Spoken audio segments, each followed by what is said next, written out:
Spark with Dr. Angela.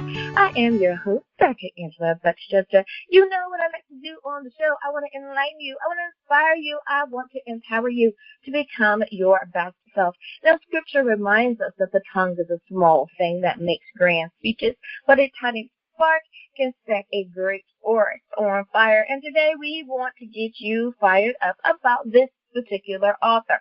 Her name is Evangeline Cain, and she has written the book As She Walked.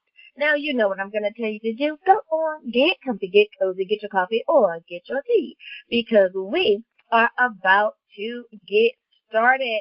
Good morning, Evangeline. Thank you so much for being on Daily Spark with Dr. Angela today. Nice to meet you. So glad that you are here. Now, there may be a few people who are unfamiliar with who you are, so if you could please, can you let us know what made you you? What has made you the woman that you are today? That's a good question. To answer that question, I would go back into 2016. I was a naturopath, kind of, and studying a lot of that stuff. And then I did spa work. And then I went through an awakening.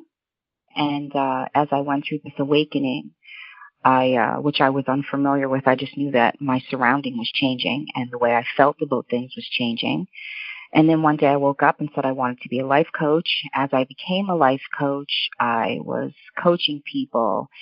And I found this call within myself to really gravitate towards helping other people, heal from everything that was happening in their lives and, allowing them to feel loved. And through that process, a lot of people told me that I should write a book. And long story short, I didn't really think much of it. I took the information with a thank you. And then several years later, I decided to write a book. And then it escalated into 4 books.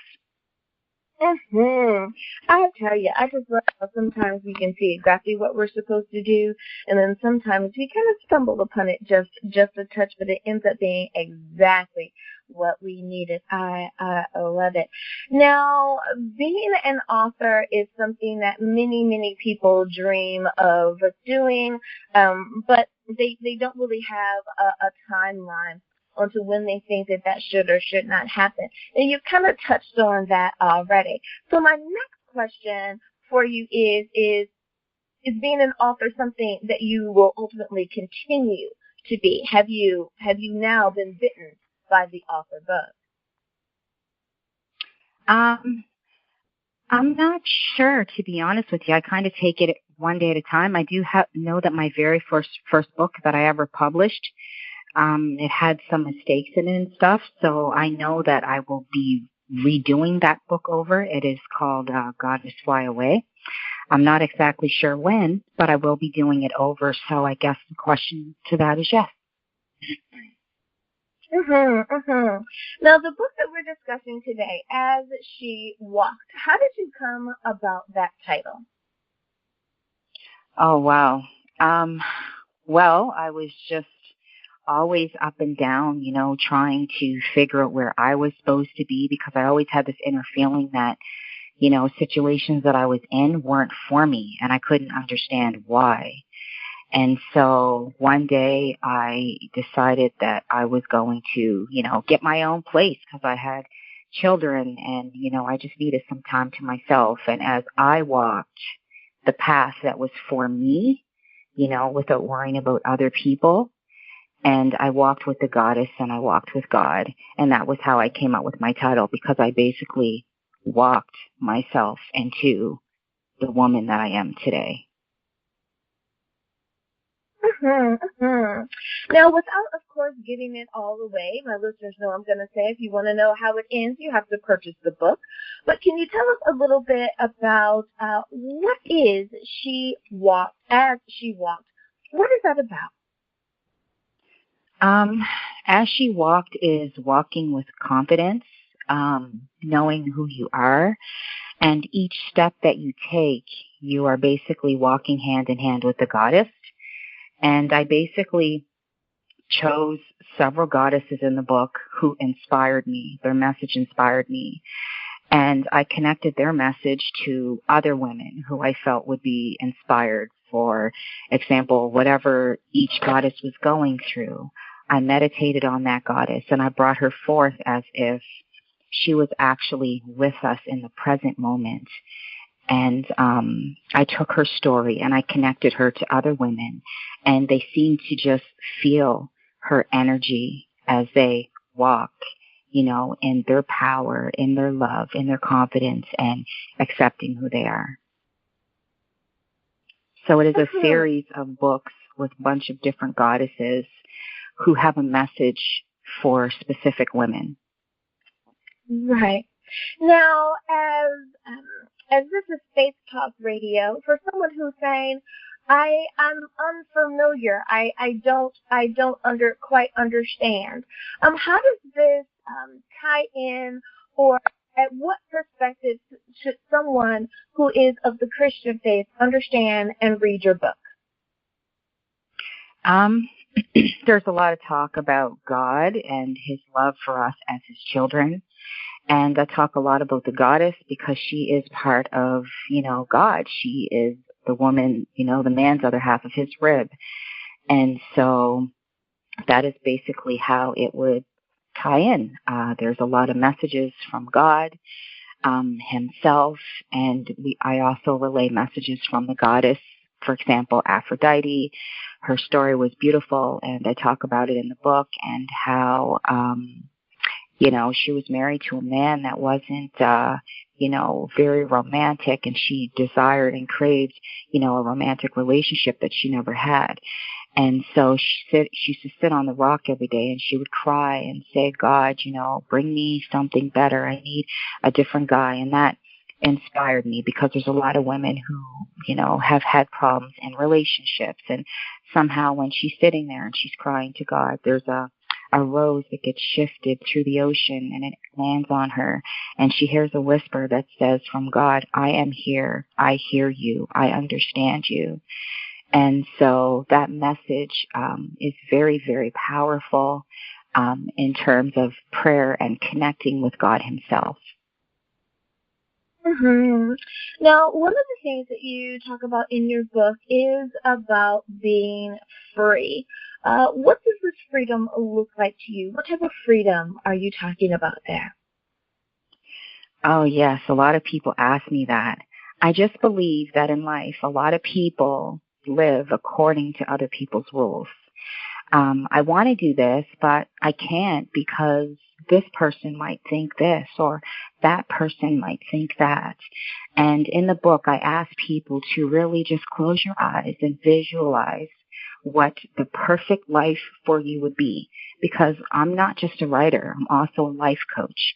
And so I take those skills and I say, okay, this is my message, but how do you help the person? Okay, because when you're trying to achieve anything in life, you have to go to the source and see what's standing in your way. And as you build on those obstacles and you chip away at them one day at a time, you eventually come to a place where there's no more obstacles. And then you can, face whatever you want head on with confidence. And so I basically asked, the readers, what is it that you want? What is freedom to you? And as we chip away at those questions and the obstacles are gone, we're like, okay, those obstacles are gone now. What does this feel like as you breathe in, as you look at your surroundings, as you sit and feel what that freedom looks like? How are you going to obtain it? And that is my main objective with the book. In each chapter, I use different women, different goddesses, and they bring forth freedom to you in a way that you never thought that you could have it. Mm-hmm. Now, you talk a lot also about having those close relationships and finding people that are not only compatible but that are inspirational to you, to help motivate you and keep you going. How do you define that best friend relationship. Why is that so important? As someone, like you said, that's a life coach, I'm sure people have come to you and said, I'm really just looking for that person that can be my bestie. I'm not looking for a love companionship. I'm not looking, to get married, but I do want to have that best friend that I can at least share my ups and downs and rounds with. Why is that important to have that person? I feel that in life we all go through so many challenges. Like me, myself, I have so many challenges that I face every single day. And for me, there's always a lot of acquaintances in my life, the people that are, oh, how are you doing? And we respond in the natural way. And we're like, we're okay. But in the moment, sometimes we're totally broken inside. And so I don't believe that it's healthy for a person to have so much pain or so much friction inside themselves and not have an outlet for it, because it just basically gets stuck down. But eventually it has to come out. And so for me, I believe that friendship is so important, and it is so, amazing to know that you have someone in your life that you can tell them anything, and they're not judging you. They're just listening, and they're giving you their best opinion. And as a mother of a 24-year-old daughter and a 20-year-old son, I've taken some of what I've learned as a mother, because that's something that's been with me since I was a young girl. And I noticed with my son, the more he excelled in life, because he was very successful, I would show him so much love. And in return, he kept excelling because he knew that somebody was watching him. He knew that someone was rooting for him. He knew that it would make me proud. He knew that it would make his dad proud and his family proud.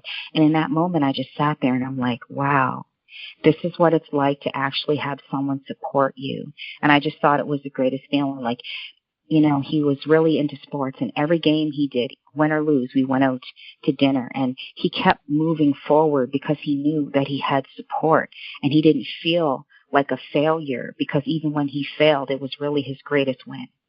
And so my son has been my biggest motivator in life as to what a best friend looks like, because in all honesty, he is my best friend.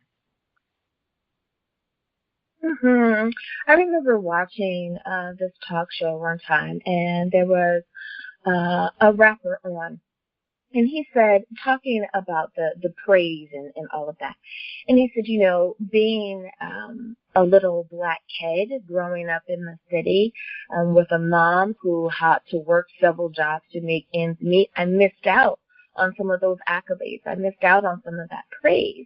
But I found that the streets were able to give me that praise that I was looking for. And even if I was doing something that was illegal, seen by society as wrong, I was praised if I did it successfully. So if I accomplished the goal, I still got praise. And it was like, you don't understand. But you're only looking at the bad thing that is done. You're not looking at how, if you're praising your kids, like you said, for doing that wonderful thing that is productive, that goes with the society norms, that's great. But there's also a little kid who's not getting that, who really needs that, because we're all the same. And I thought how profound, and what a beautiful way of explaining that, because we don't think about those children that tend to be a part of that demographic in the same way. It's time for us to go to break. So before we do, if you could please remind everyone, what is the title of your book? Where can we get a copy? And how do we stay in contact with you? You can find As She Walked at any Amazon, on Barnes & Noble. You can buy it everywhere online. You could go to any of my websites, EvangelineCain.com, or the Queen's Mansion Academy. Absolutely. Alrighty, everyone. Now you know where you can get a copy of the book. We'll be back.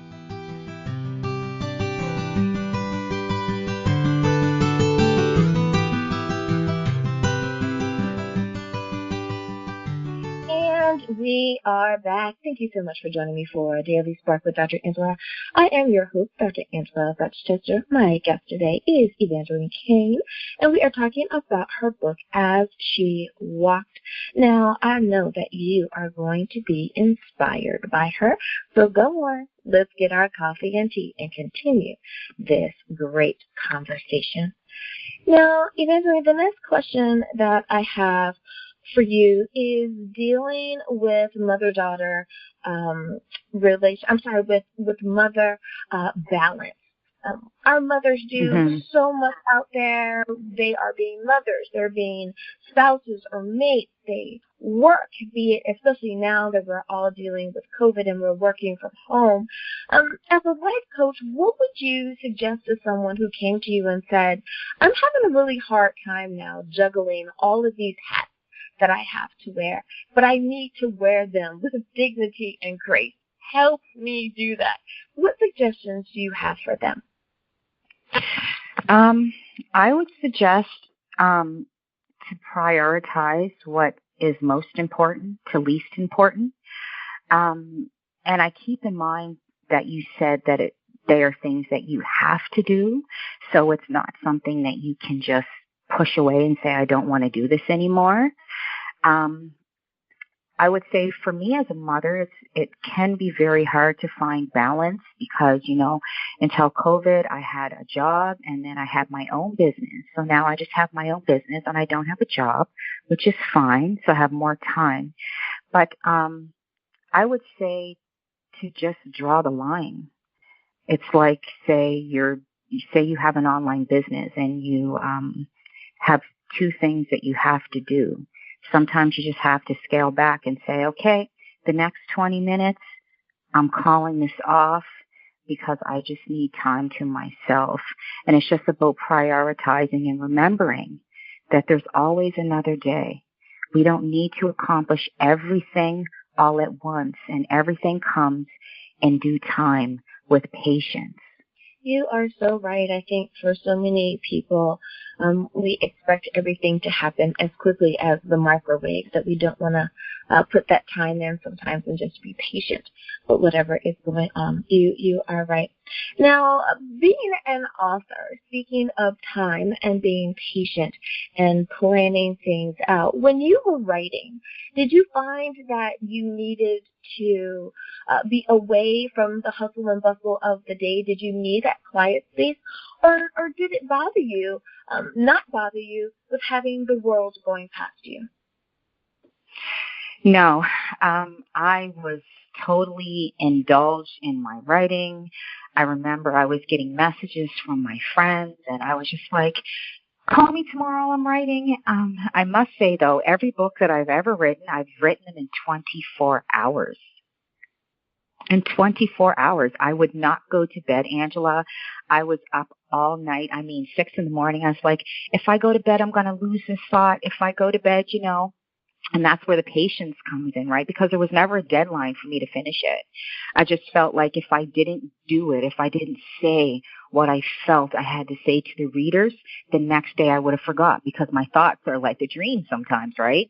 And so I wrote every book within 24 hours. And when I start writing, I cannot stop. I have so much that I want to say to people.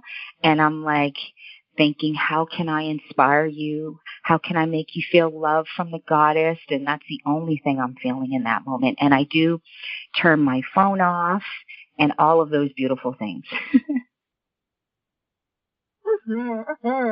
Now, which of the stories in your book did you ultimately decide, I think this one was my favorite one to write? Flip side of the coin, did you have one that is simply your favorite story because it's the most inspirational?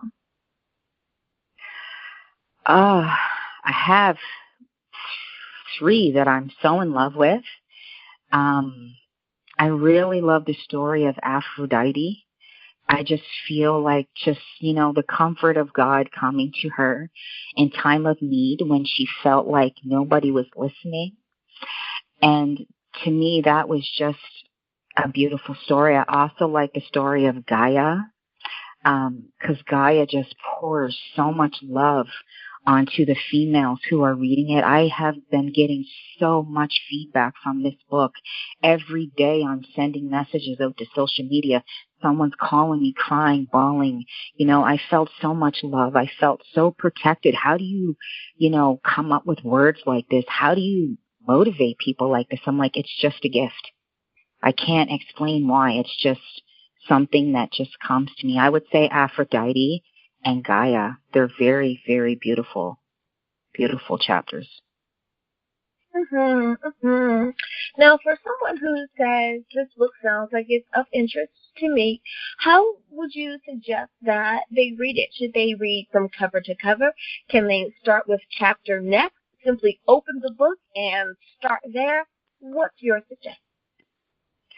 I would say start in the beginning, because the beginning is me just pouring out my heart to you, introducing myself to you, you know, as the ambassador of the goddess who delivers the message with so much love, with so much confidence, and just, you know, allowing you to just be grounded in the moment and connect with that message that is being portrayed to you. And I feel like if someone goes to the middle of the book, they're going to miss the introduction, which is a key component to allowing you to see who the goddess really is to you. Now, if a woman has had her heart broken in a relationship, and most women have, if you ever lived any length of time, you've had some heartbreak, what advice do you give to her as a life coach? What are some things that she can do to help walk herself through that time period? Oh, that's a good question, Angela. I like your questions, honey. I would say you need to walk with confidence. And I feel that in a relationship, when you're not getting the things that you want and need, I believe that you need to take your focus off that relationship and pour all that love onto yourself. Okay? The more you love yourself, the more someone else can love you. So what is it that, say, Angela needs? Does she need love? Does she, like, in a relationship, everybody has certain things that they can't compromise with. I need a man who does this. I need a man who does that.